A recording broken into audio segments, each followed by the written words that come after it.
I sat motionless, hands folded in my lap, processing the words. "Your methods are outdated," Brianna said, leaning against her glass desk with practiced casualness. The sunlight streaming through her corner office's floor-to-ceiling windows caught on her pricey watch. "We need fresh perspectives that align with current marketing paradigms."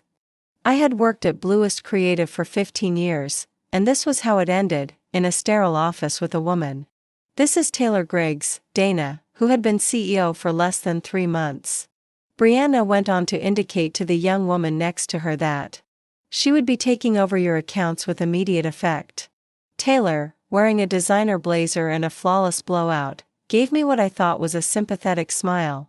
"Valente, Greenway and Sterling are our biggest accounts," and I said calmly, "I'm really excited to build on the foundation you've established," as if my 15 years of relationship building, crisis management, and award-winning campaigns were just preliminary sketches for whatever disruptive strategies this 28-year-old influencer-turned-marketer had in mind.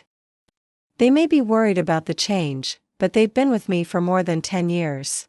I didn't argue, and I didn't remind her that Valente's chief marketing officer would be doing introduction calls this week.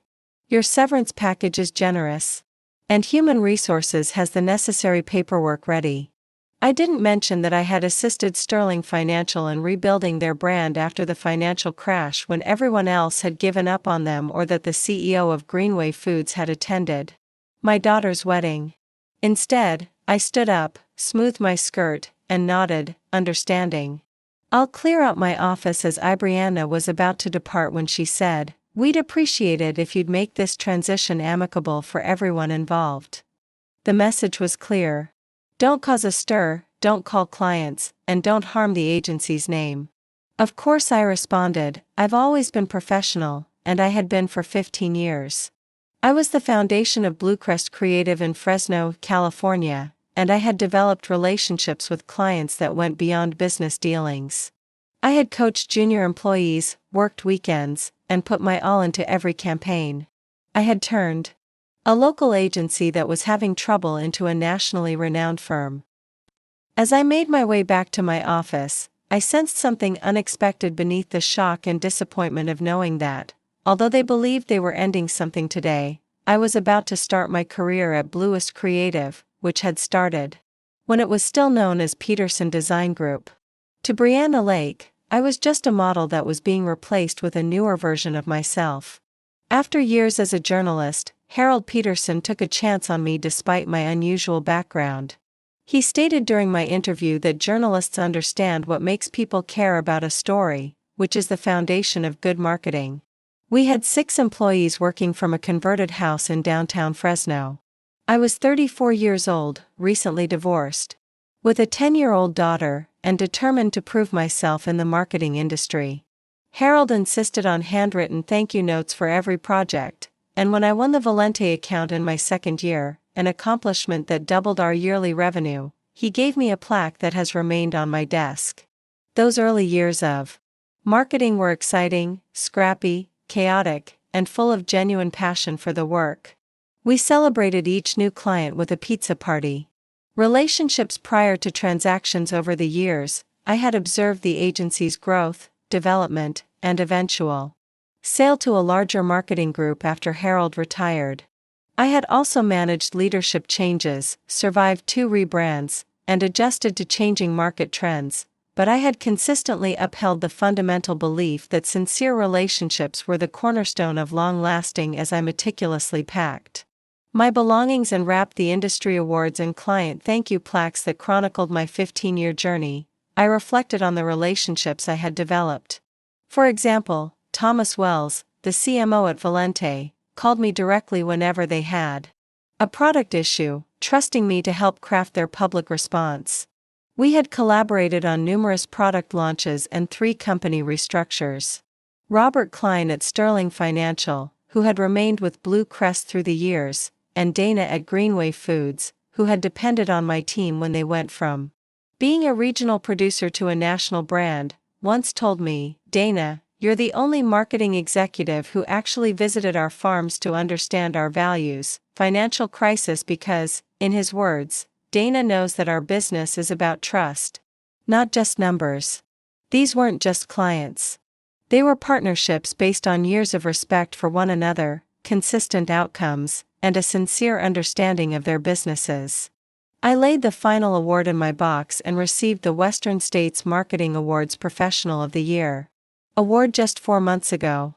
As I was taking a final glance around my office with my company laptop and badge, my phone buzzed with a text from my daughter Ellie asking how the meeting went. The meeting was still going on for dinner tonight, so I smiled despite everything. I also have some news, love you. I left Bluecrest Creative without turning around. My box of the restaurant was packed for a Tuesday night, and by the time I got there, Ellie had already reserved a booth. Seeing my self-assured, intelligent 25-year-old daughter made me feel better. Right away. So what's this intriguing news?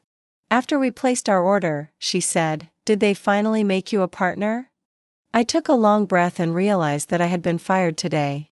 In a matter of seconds, Elise's countenance changed from shock to indignation. After 15 years, that's business. I gently interrupted her, saying, new leadership, new vision, it's not right. I smiled at her fierce loyalty and said, it's okay, maybe it's time for a change. You're taking this suspiciously well, I said, because my daughter was always able to read between my carefully composed lines. You built that agency, Mom, she said. Everyone knows Bluecrest would be nothing without you. After they left Bluest last year, Ellie nodded, and your former creative director and digital strategist have been attempting to persuade me to join them in launching a new business, a boutique agency that focuses on relationship marketing. Rather than just following trends, but you have been refusing because I hadn't considered it that way, but Ellie was right. After years of juggling my client-centered approach with increasingly corporate demands, I was suddenly free of those limitations. I called Jason immediately after she finished for me. Of your loyalty to Bluecrest exactly, but now you're free, she said. As we ate, I revealed additional information about the firing, including Brianna's disdain and Taylor's fake pity. Ellie lifted her glass to fresh starts when I confessed, we're having breakfast tomorrow to discuss me coming on as a founding partner at Summit Edge Marketing. I signed a non-solicitation agreement years ago, so I can't directly poach clients. But if they came to you on their own, that would be different. I acknowledged that my methods were deemed outdated, but what about your clients? Will the others be upset? As I was saying it, I knew it wasn't totally accurate. Thomas had called me directly just last week regarding Valente's impending product launch. Jessica had texted me photos from her daughter's graduation, and Robert had sent me a handwritten card following our most recent successful campaign for Sterling Financial, but I couldn't count on sentiment. I told Ellie, looking down at my Halaton dinner, that I needed to move forward and not backward in the business world, where Barbara would surely be working to secure those relationships and probably setting up meetings already. My phone buzzed in my purse, and I repeatedly took it out to discover 3 texts from 3 different. Thomas overheard the news and said, we need to talk tomorrow, Jessica Dana. Please call me urgently, Robert. This is unacceptable. Breakfast tomorrow. I looked up at Ellie, who raised an eyebrow at my expression when she asked, and it appears that I said slowly that those agency-client relationships might be more personal than Brianna realized. We've been waiting for this moment, Jason acknowledged, sliding a folder across the table. We've held off on officially launching Summit Edge until we could approach you again. I opened the folder to find detailed information. The following morning, I sat across from Jason and Veronica at Riverside Cafe, the smell of fresh coffee mingling with the excitement of new possibilities.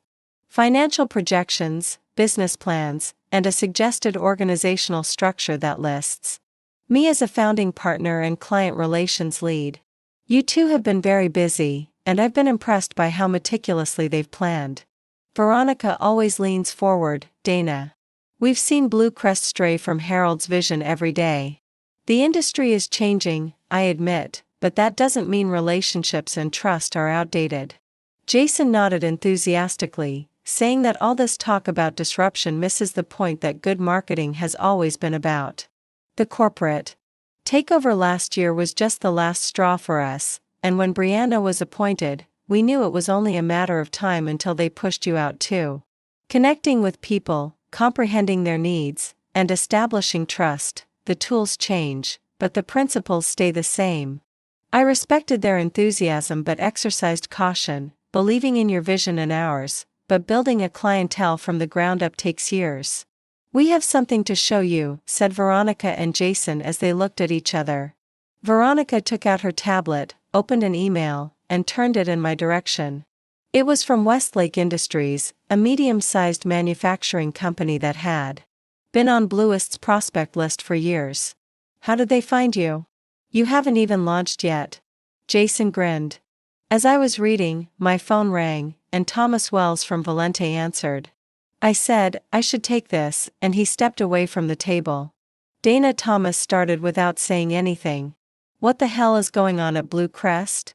I received a call yesterday introducing me to someone named Taylor who is allegedly taking over our account. I carefully considered what I said because there has been a change in leadership. Thomas, the new CEO, has different ideas about client management. He sounded shocked that after 10 years of working together, you know our business inside and out, and they think they can just replace you like an interchangeable part. I appreciate your concern, but it's not we hired Bluecrest because of you, Dana. I'm meeting with this Taylor guy today out of respect, but I'm hesitant because I can't solicit Bluecrest clients. Thomas explained that I'm not asking you to do so. I'm just curious about your intentions. Since Valente might be interested in following, both Jason and Veronica were able to read my expression when I came back to the table. Jason assumed that I nodded, still processing the conversation. At 9:30, I had breakfast with Robert from Sterling Financial, and at 11, I had a call with Jessica from Greenway. At that point, Veronica leaned back and smiled slowly. Within hours of your departure, you received a call from one of Bluecrest's largest accounts? That isn't a coincidence, Dana. They're loyal, but it's not a done deal, I warned. Businesses are another thing that Brianna will fight to keep. With what?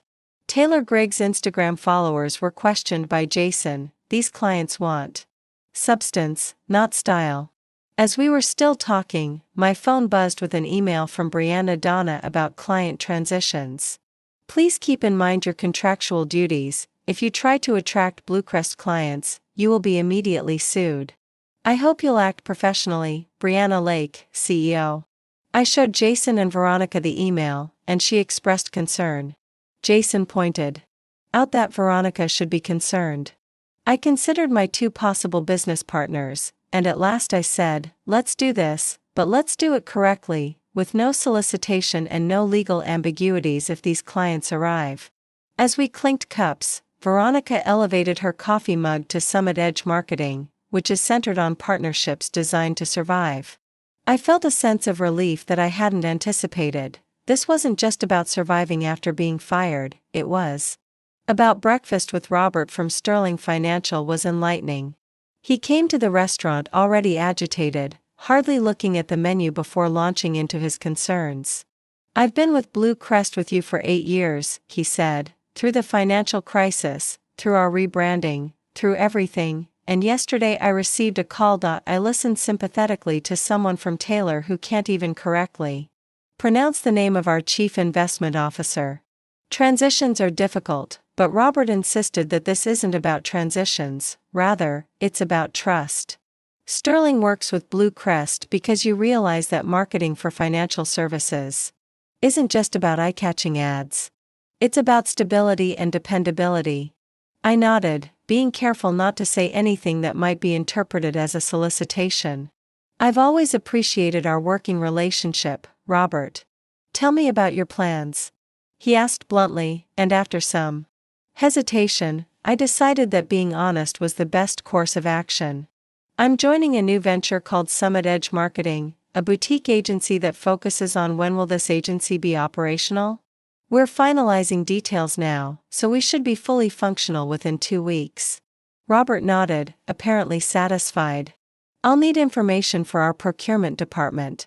I started to respond when my phone buzzed with a text from Ellie. Mom has relationship-driven strategies, as you can see from the attached screenshot of a LinkedIn post by Brianna Lake. we are thrilled to announce Bluecrest Creative's new direction. With creative leadership and new talent like Taylor Griggs, we're transforming our approach to meet the demands of today's digital landscape. Sometimes, necessary changes mean saying goodbye to antiquated methodologies and entering a new era of marketing innovation. My stomach nodded when I saw the picture of Brianna and Taylor standing in front of the Bluecrest logo, both of them grinning widely. However, I kept my cool and showed it to Robert, whose expression darkened. Is she referring to the strategy that earned Sterling 3 industry awards last year? I'm still diplomatic.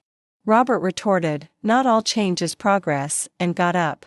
I need to make some calls, expect to hear from our procurement team soon. As soon as he left, my phone rang, and Jessica from Greenway Foods called early. Dana. She started without saying hello, and I just saw Brianna's post. Is that why you left? She asked, because you believe relationship marketing is outdated?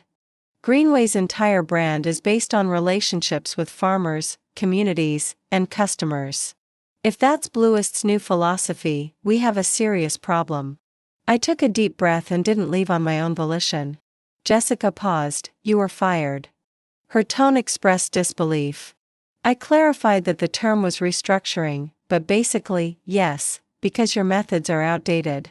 I didn't need to respond since Anna's tweet had already made it plain that this is fantastic.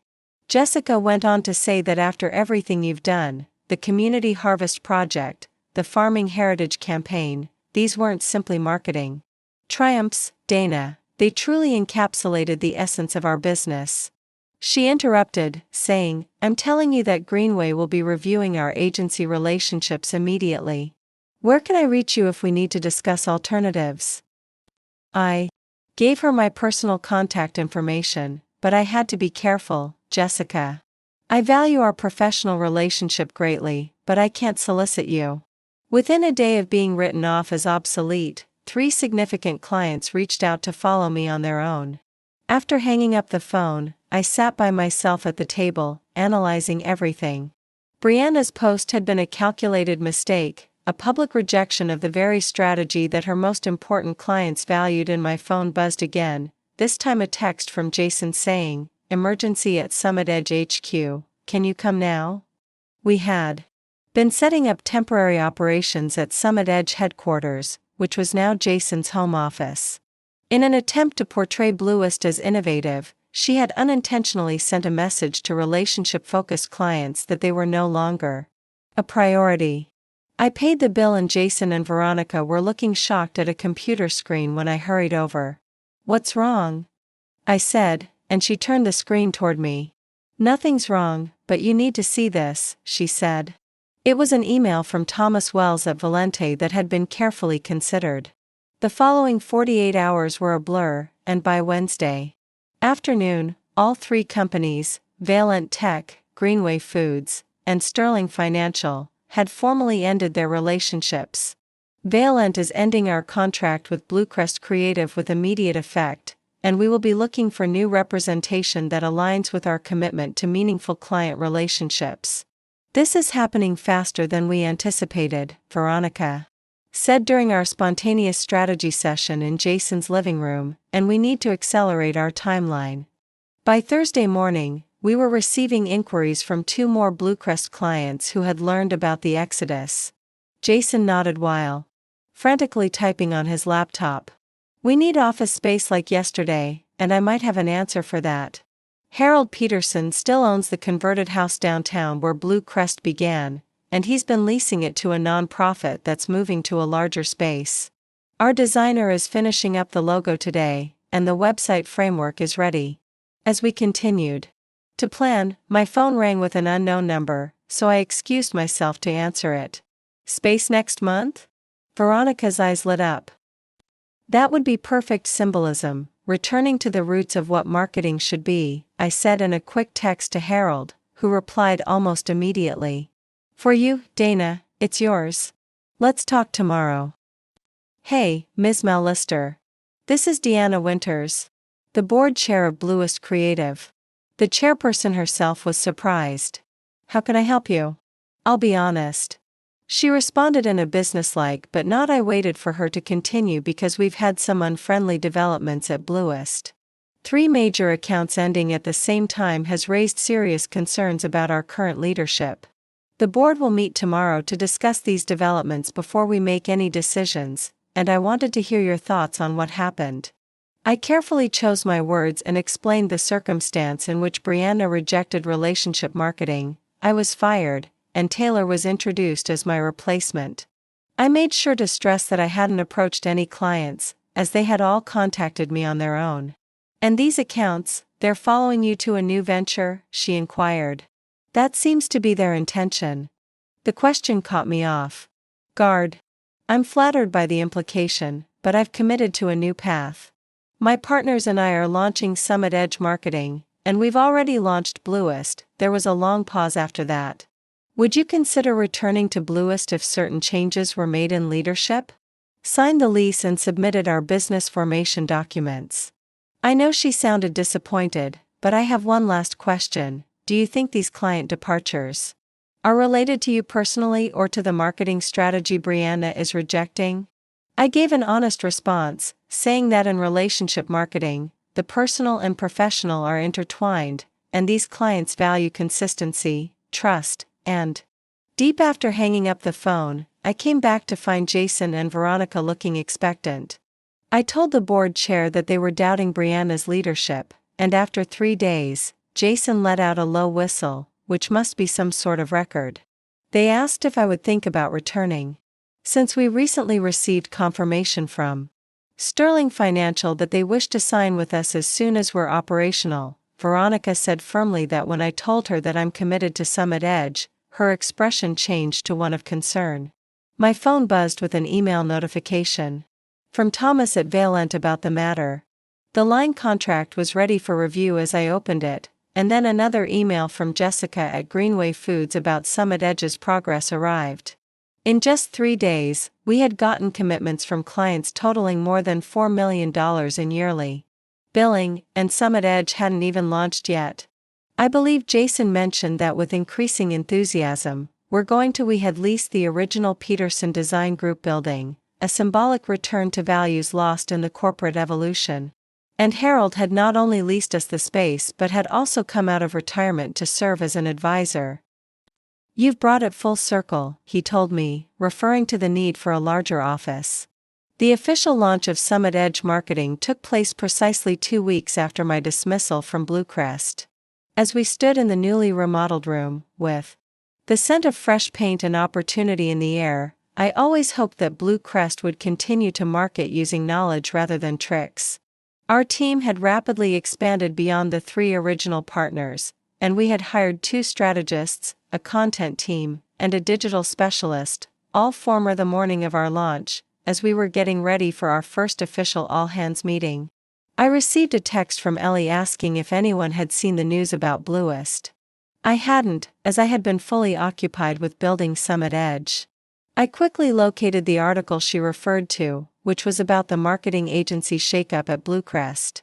Bluecrest employees who had either left voluntarily or been restructured under Brianna's new regime after a significant client exodus, Creative announced the departure of its CEO. The article explained that Brianna Lake was leaving to pursue other opportunities after the board had appointed an interim CEO while searching for permanent leadership. I told Jason and Veronica about the news, and they both read it with wide eyes. I knew there would be fallout, Jason said, but I didn't anticipate it happening so quickly. The board must have been appalled by the revenue implications, and Veronica noted that losing 40% of your billing in a single week would scare any shareholder. I experienced a range of mixed emotions, including both sadness for what Bluecrest had become and, of course, vindication. The agency had been my place of employment for 15 years. As our team assembled for the meeting, I experienced a genuine sense of excitement. This wasn't just a reaction to rejection, it was the start of something genuine and valuable. 6 months after our launch, seeing it stumble wasn't a victory, so I savored it. Let's focus on Summit Edge, I said. At last, the Bluest situation is their challenge, not ours. Our team had doubled in size, requiring an expansion into the building next door to Harold's original office. Summit Edge had established itself as a formidable presence in the regional marketing landscape, moving beyond our founding clients to secure 4 new accounts, each drawn to our relationship-centered philosophy. On the morning of our 6-month anniversary celebration, I arrived early to prepare my remarks as I set up in the front desk called to let me know that I had a visitor in the conference room. To my surprise, it was Taylor Griggs, my former Bluest successor. "Do you have a moment?" she asked, appearing much less confident than she had in Brianna's office 6 months prior. I invited her. "I've been following Summit Edge's growth," Taylor said, fumbling with her coffee cup. "What you've built in 6 months is remarkable." She was curious as to why she was there. "After you left, everything at Bluest collapsed without the main accounts, and they were unable to support the staff. There have been 3 rounds of layoffs. And I hadn't been paying careful attention to Bluest's position." "Thank you," I said neutrally. "What can I do for you, Taylor?" She took a deep breath. "Rather than focusing on creating our new agency, I'm sorry to hear that," Taylor went on, "but I discovered something crucial that Barbara was incorrect about. Using antiquated techniques to cultivate those client ties that weren't out of date. It was fundamental, and her candor surprised me in the accounts I was told. Acknowledged that they all left within a few weeks, and I was unable to keep them because I hadn't earned their trust." I researched her. Her look showed sincere remorse. "Why are you telling me this?" Straightening her shoulders, Taylor said, "Bluecrest let me go last week. I'm here because I want to learn from you how to complete this task correctly." Surprised me by requesting to learn from this young woman who had been positioned as my creative replacement. She quickly emphasized, "I don't expect you to hire me, but maybe mentoring." I came to the realization that before I can develop on top of it, I must first lay a foundation. The Summit Edge anniversary, our crew came together in the celebration that afternoon, which was full of sincere friendship and a common goal. The enthusiasm was evident in the larger office area, which was surrounded by framed campaign triumphs. From our first 6 months was a society bound together by common ideals, not just a company. I looked at the faces of my former Bluecrest coworkers who had found a new home as I stood to speak to everyone. Fresh insights are being brought by professional home new hires, and Taylor, who accepted my offer to join, is in the back us for the celebration because we began a possible mentorship 6 months ago. I started Summit Edge with the straightforward conviction that marketing is like life. Relationships are important, and trust is gained by being reliable, and the group nodded collectively, realizing that listening is more important than talking. The consensus we've established is an affirmation of what we've always known, not only a reaction to rejection. Actually, marketing is about connecting, not about following trends. I raised my glass to drink in genuine conversation with the people who created the data points. Partnerships that last, and the knowledge that a company's most valuable asset isn't always a technique or technology. What matters are the people who create connections. I noticed that I was reflected in the window rather than the distraught professional as the audience erupted in applause. Who had moved out of her office 6 months prior, but a lady who turned adversity into a chance to create something significant. Rather than being about seeking retribution, the trip from Bluecrest to Summit Edge had been about proving that real connections and real marketing were still important in a society that was preoccupied with the following trend: the customers who followed me did so not just out of devotion but also because in the end, they realized the importance of a relationship based on mutual respect and understanding, and Brianna had been correct. Regarding one matter, it was time for a change. But not the one she had imagined. Instead of eschewing tried-and-true methods, true innovation involved reaffirming the interpersonal ties that made. As I observed my team's celebration, I came to the realization that sometimes the finest marketing retaliation is about moving on and demonstrating your worth, not about getting even. Sometimes the most impactful message about accomplishment is just letting your actual value leave with you.